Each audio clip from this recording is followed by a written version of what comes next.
Have you ever noticed how tightly you hold on to people, to possessions, to moments you wish would never end? What if I told you that every grasp, every attempt to cling is quietly weighing down your heart? What if freedom isn't found in gaining more, but in learning to let go? From the first breath to the last, life is in constant motion. Seasons change, bodies age, relationships shift, and even our happiest moments slip through our fingers. And yet, most of us live as if anything could stay the same forever. Buddhism calls this truth anicca, impermanence. It is the first key to understanding why we suffer, why our hearts feel heavy, and why the world never seems quite stable.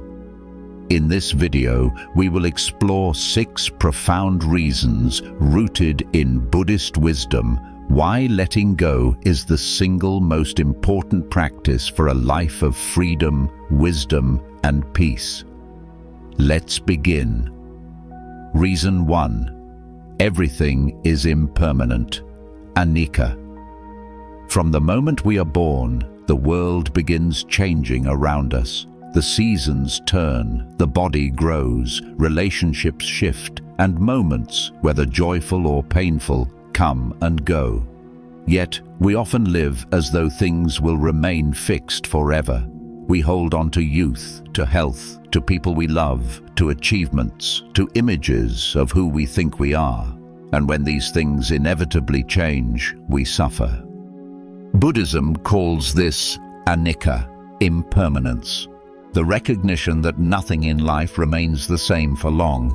The more we resist this truth, the more tightly we grip what cannot be held, the deeper our pain becomes. Imagine clutching water in your fist. The tighter you squeeze, the faster it slips away. Life is just like this. A young monk admired the reflection of the moon shimmering in the temple pond. If only I could capture it, he thought, and rushed to scoop the moon into his bowl. But all he found was water spilling through his fingers. Night after night he tried, sometimes gently, sometimes desperately, but the moon always slipped away. Exhausted, he went to the master and asked, "Why can I not hold on to it?" The master smiled, pointing to the sky. "The moon has never been in the pond. You suffer because you grasp at what was never yours to keep. Look up and you will see. It has always been shining freely." Like the moon in the pond, all things in life, youth, beauty, joy, and sorrow, are reflections. We cannot hold them. When we stop grasping and simply behold, peace arises. Impermanence is not loss, but truth revealed. When we learn to let go, we are not discarding life, but honoring its true nature. We stop demanding permanence from what is fleeting, and instead we begin to flow with change. Think of a leaf floating down a river. It does not resist the current. It simply moves, moment by moment, from one place to another.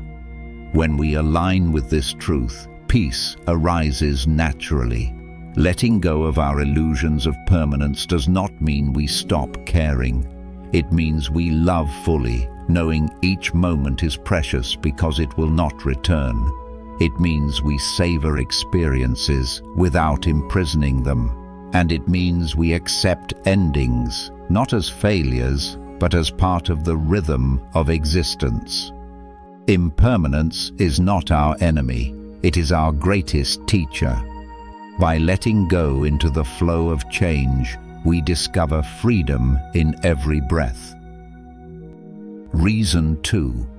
Clinging creates suffering, dukkha. The Buddha's first noble truth is that life, as we normally live it, contains suffering, dukkha. This suffering does not come merely from pain or loss, but from clinging. When we grasp at what is pleasant, we fear its loss. When we resist what is unpleasant, we create aversion and resentment. Both reactions tie us to suffering. Consider the image of holding a rope that is being pulled from the other side. The harder we hold, the deeper the rope cuts into our skin. Yet, when we let go, the pain ends instantly. In the same way, the tighter we cling to possessions, people, status, or even beliefs, the more life cuts into us when those things shift. Clinging also blinds us. We begin to think that our happiness depends on conditions being exactly as we want them to be. But life does not work that way. Nothing stays fixed. And so long as our peace depends on control, we will never rest. Letting go does not mean indifference. It means loosening the grip of craving. It means seeing that joy does not come from endless possession or control, but from freedom of the heart. Think of eating a sweet fruit. If you cling to it, you try to stretch the moment forever, but eventually the taste fades. If you are willing to let go, you enjoy it fully and then move on without regret. A well-known Zen parable speaks of two monks, Tanzan and Aikido, walking along a muddy path after a heavy rain. They came upon a young woman in a beautiful silk kimono who was unable to cross a large puddle without soiling her clothes. Without a word, the older monk, Tanzan, picked her up, carried her across the mud, and set her down on the other side. He then continued on his way. The younger monk, Aikido, was visibly agitated. He fumed in silence for hours. Finally, unable to contain himself any longer, he burst out, "We are monks. Our vows forbid us to go near women, let alone touch them. Why did you do that?" Tanzan looked at his companion calmly and replied, "I left the girl by the road hours ago. Are you still carrying her?" This story teaches us that suffering does not arise from events themselves, but from our clinging to them in our minds. Tanzan acted compassionately in the moment and then let it go completely. Aikido, however, carried the mental burden of judgment and resentment long after the incident was over, creating his own prolonged suffering. Like the rope we mentioned earlier, Aikido's clinging to the rule and the memory was the source of his pain. True peace comes from addressing the present moment and then letting it pass without carrying it forward as a burden. When we let go of clinging, suffering fades. We stop demanding that life match our desires, and instead we learn to flow with it. This is not passivity, it is strength. The strength to walk through change without fear, to face loss without despair, to love without the chains of attachment. In letting go of clinging, we do not become empty, we become whole. Reason 3. True self is spacious, not attached. Anatta. One of the most liberating teachings of Buddhism is anatta, the doctrine of non-self. We often believe there is a fixed me that must be defended, adorned, and preserved. We cling to identities, roles, opinions, and stories, believing they define who we are. But these things too are impermanent. They shift, just like everything else. The Buddha taught that what we call the self is not a solid entity, but a collection of changing processes, thoughts, feelings, perceptions, sensations, and consciousness. None of these remain fixed from moment to moment. So why do we grasp them as if they were eternal? Imagine the sky. Clouds come and go, storms pass, sunlight returns, but the sky itself remains open, vast, untroubled. In the same way, our true nature is spacious awareness, not the shifting forms that pass through it. When we cling to identities, I am this, I am not that, we shrink ourselves to something fragile and temporary. But when we let go, we rediscover the open sky of being. This letting go of self is not a loss. It is liberation. It frees us from the burden of constantly proving who we are, of defending our pride, of fearing threats to our identity.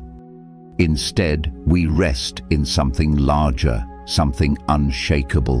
When we loosen our grip on the idea of a fixed self, we become more compassionate too, because we see that just as we are not bound to one identity, neither is anyone else.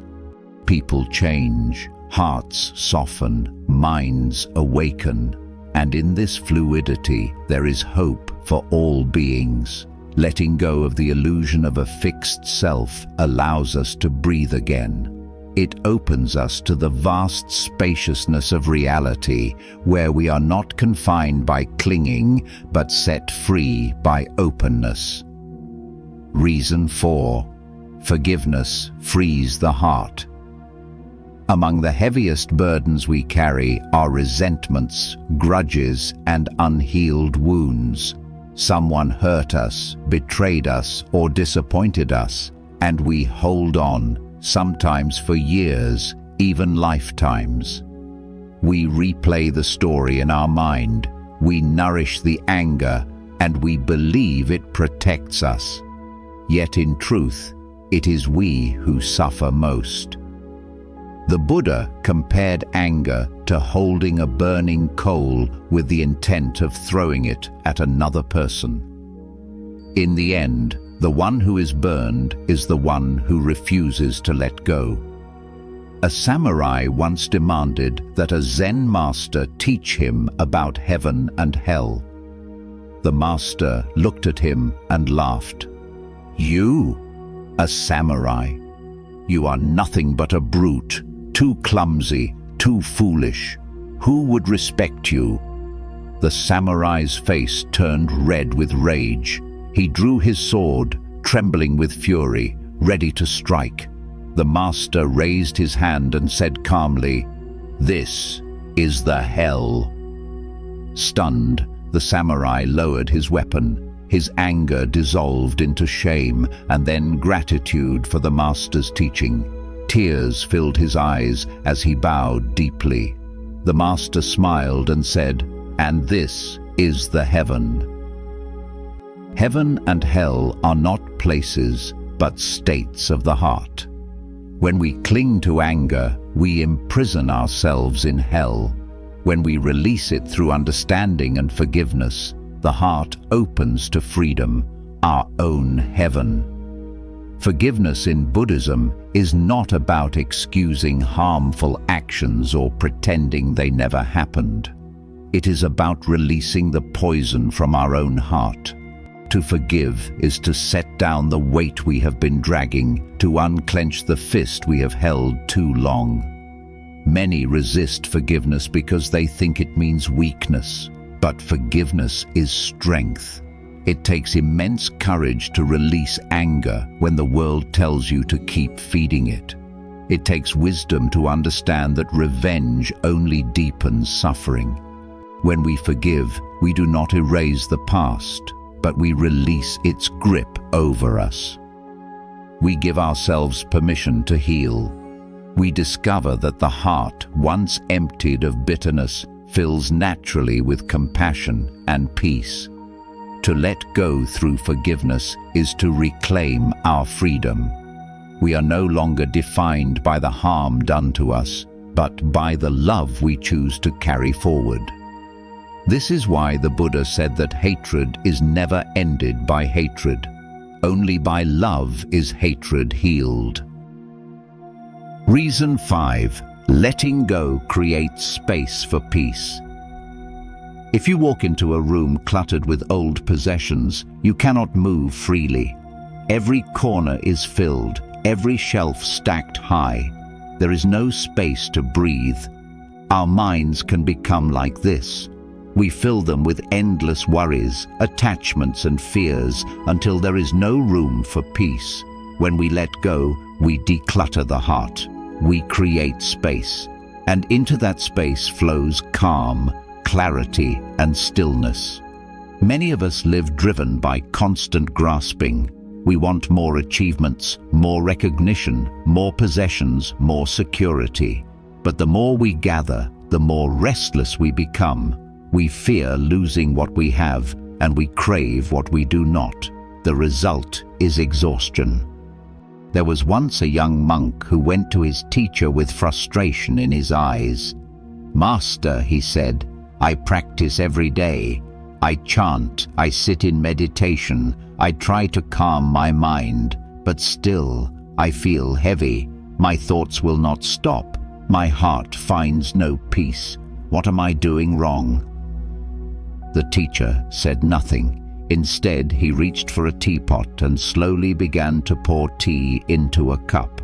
The monk watched as the tea rose to the brim and then spilled over, running across the table and dripping onto the floor. "Master," the monk said, "the cup is full. No more can enter." The teacher put down the pot, looked into the monk's eyes, and said softly, "Exactly.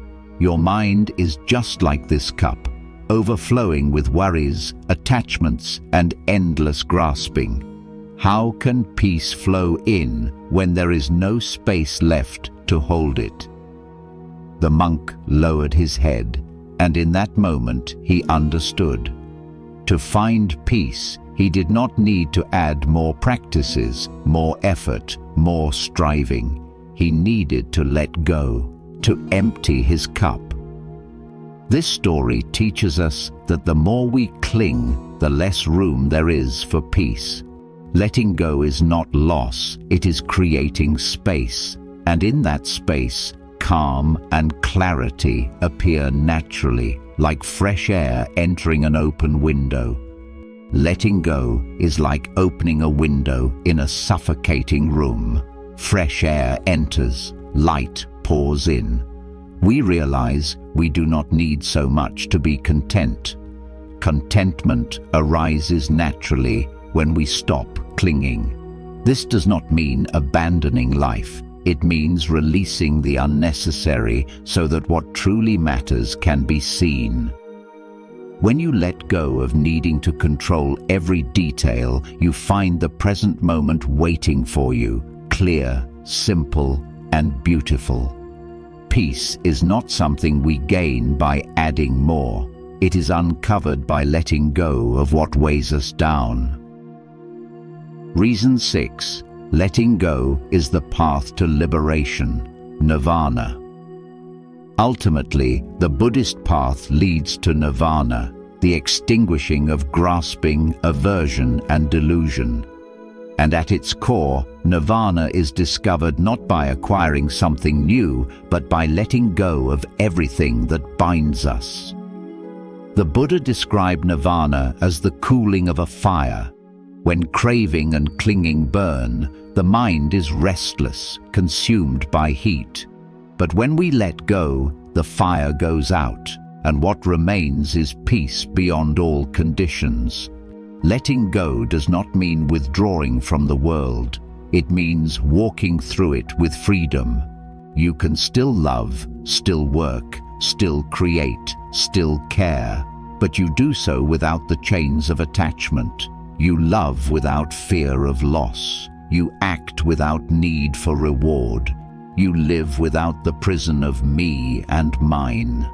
A young monk once approached his master, troubled and restless.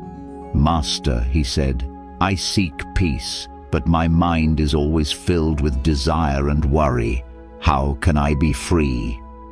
The master led him to a river and held out a bright, smooth stone. "Hold this tightly," he instructed. The monk grasped it, fingers straining around its weight. "Now," said the master, "try to cross the river." Panicked, the monk tried to hold on to the stone as the current pulled him. He struggled, sank, and finally let it go. Instantly, he floated effortlessly, the water supporting him, carrying him forward. The master smiled. Clinging to the stone brought fear and suffering. Letting go revealed the river's flow. So it is with life. Desire and attachment are stones we clutch. Release them, and you discover the unshakable peace that has always been there. From that day, the monk walked through the monastery and the world with a light heart, loving and acting freely, carrying nothing but awareness. This is liberation, not the destruction of life, but its full flowering. A flowering that is not weighed down by clinging, but open, boundless, and free. In this sense, letting go is not the end of the journey. It is the journey itself. Every breath, every step, every release of grasping brings us closer to the unshakable peace of nirvana. So why should we let go? Because everything is impermanent, and clinging only brings sorrow. Because grasping creates suffering, while freedom comes from release. Because our true self is not a fixed possession, but a spacious awareness. Because forgiveness unburdens the heart. Because letting go creates the space where peace can grow. And because ultimately, letting go is the path to liberation itself. Letting go is not about losing, it is about finding. Finding freedom from chains we did not know we carried. Finding peace in the midst of change. Finding love that does not cling, and wisdom that does not fear. Each time we let go, we do not become less, we become more. More open, more compassionate, more alive. As you reflect on these 6 reasons, ask yourself, what are you holding on to right now that no longer serves you? What weight could you set down today to walk a little lighter? Remember, letting go is not a single act, but a practice. Each day, in small ways, you can loosen the grip and discover the freedom that has always been waiting within you. If this teaching has touched your heart, share it with someone who may need to hear it. And if you wish to continue walking this path of wisdom and peace, join me again in the next reflection. May you have the courage to release what binds you, the wisdom to embrace what is fleeting, and the peace that comes when the heart is finally free.